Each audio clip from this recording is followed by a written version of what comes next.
Rukun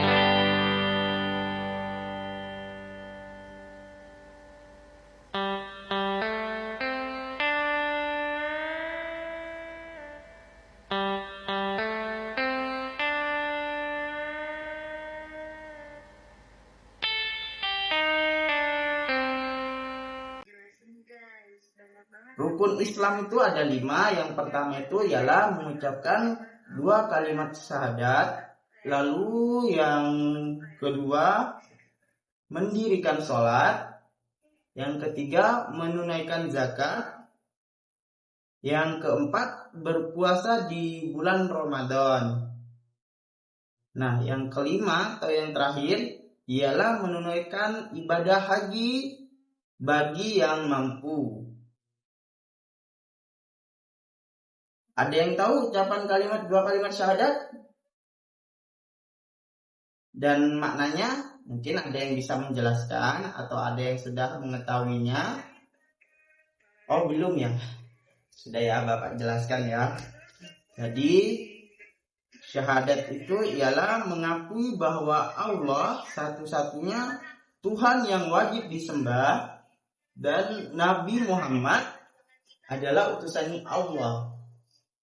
Bunyi kalimatnya ialah seperti ini.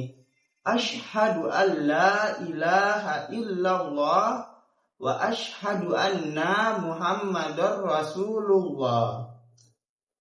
Yang artinya, saya bersaksi bahwa tiada Tuhan yang patut disembah selain Allah subhanahu wa ta'ala. Dan saya bersaksi bahwa Nabi Muhammad adalah utusan Allah. Sudah paham sampai sini? Ya, kita lanjut ya. Bagian yang kedua. Bagian yang kedua itu, oh iya, kita ke contohnya dulu, jangan ke bagian yang dulu ya. Maaf Bapak lupa. Contohnya itu selalu mengingat Allah, mengikuti ajaran Nabi, berkata jujur, dan tidak menyembah selain Allah atau menyekutukan Allah. Nah, syahadat itu adalah kunci untuk masuk Islam. Siapa yang mengucapkannya dengan ikhlas berarti dia seorang muslim yang sejati. Lalu yang kedua ialah sholat. Ibadah wajib yang dilakukan 5 kali sehari untuk berhubungan langsung dengan Allah. Nah, sholat itu dibagi ada 5 bagian. Ayo sebutkan, ada yang tahu nggak? Biar nggak lupa. Atau Bapak yang mau jelaskan lagi nih?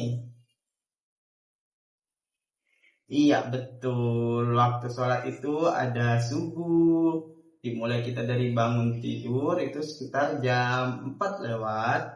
Lalu setelah itu sholat asar, sholat zuhur. Setelah sholat zuhur yaitu sholat asar. Habis itu sholat maghrib dan sholat isya. Nah, manfaatnya itu untuk diri kita ialah membentuk disiplin, kesabaran, dan hati yang tenang. Contoh penerapannya itu, apabila kita sudah mendengar azan berkumandang, maka segala pekerjaan yang kita lakukan harus kita tinggalkan terlebih dahulu. Dan untuk melakukan sholat tepat pada waktunya serta tidak menunda-nundanya.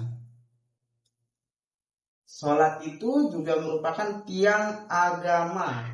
Nah, kalau sholatnya kita ini baik, maka perbuatannya juga akan baik. Kita lanjut ya ke bagian selanjutnya yaitu zakat. Di sini maknanya itu kita mengeluarkan sebagian harta untuk membantu orang yang membutuhkan. Nah, tujuannya ialah membersihkan harta dan menumbuhkan kepedulian sosial terhadap saudara-saudara kita. Nah, contoh penerapannya itu membayar zakat fitrah pada bulan Ramadan. Lalu bisa juga dengan berbagi makanan dengan tetangga yang kurang mampu, itu juga bisa. Nah, jika misalkan nanti ada dari anak-anak semua. Misalkan kalian salah satunya itu ada yang punya kelebihan. Nah, jangan lupa untuk berbagi. Itu juga merupakan makna zakat. Lalu yang keempat ialah berpuasa. Di sini ada yang sudah senang berpuasa? Alhamdulillah. Sudah ada yang puasa full ya tahun kemarin. Nanti dilanjutkan lagi ya, jangan sampai tidak dilanjutkan karena sudah merupakan perbuatan yang bagus. Nah, untuk berpuasa itu ialah, ada yang tahu maknanya apa? Iya, menahan diri dan tidak makan dan minum. Nah, Bapak tambahkan ya, maknanya puasa itu ialah menahan diri dari makan, minum, dan perbuatan buruk sejak terbitnya fajar hingga tenggelamnya fajar. Nah, jadi kita dilarang melakukan perbuatan yang berdosa. Terus setelah selesai puasa, apakah kita bisa melakukannya? Jangan sampai kita melakukan hal-hal yang berdosa. Itu tidak boleh. Berlakunya juga meskipun kita tidak berpuasa, jadi kita harus menjaga diri kita. Nah, contoh penerapannya pada saat puasa itu, kita tidak boleh marah saat merasa lapar. Tetap rajin belajar meski berpuasa. Jadi, puasa bukan hanya menahan lapar, tapi juga menahan diri dari hal-hal yang tidak baik. Bisa dimengerti ya? Jadi, kalian tidak boleh misalkan memukul kawan kalian sembarangan pada saat kalian berpuasa. Lalu kalian merasa emosi atau marah-marah, pengen marah ke temannya. Itu nggak boleh karena nanti puasanya bisa batal. Nah, lalu yang selanjutnya atau yang terakhir itu ialah ibadah haji ke Baitullah. Nah, maknanya itu ialah kita pergi ke tanah suci Mekah untuk beribadah bagi yang mampu secara fisik dan mampu juga secara ekonominya. Nah, yang dimaksud mampu secara di ekonomi sini, semisal kalian itu nanti kalau mau naik haji atau melakukan ibadah haji, nah kalian sudah ada uangnya, sudah punya biayanya, itu yang dimasukkan mampu secara finansial.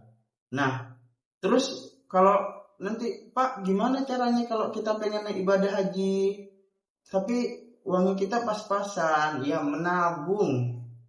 Bisa dengan menabung sejak sekarang agar nanti dapat kesempatan untuk berangkat ke ibadah ke tanah suci Mekah.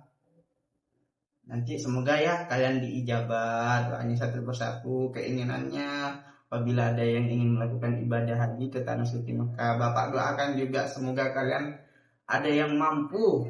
Amin.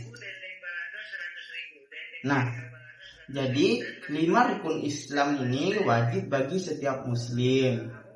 Kalau kita jalankan dengan sungguh-sungguh, maka Allah akan memberikan pahala yang besar.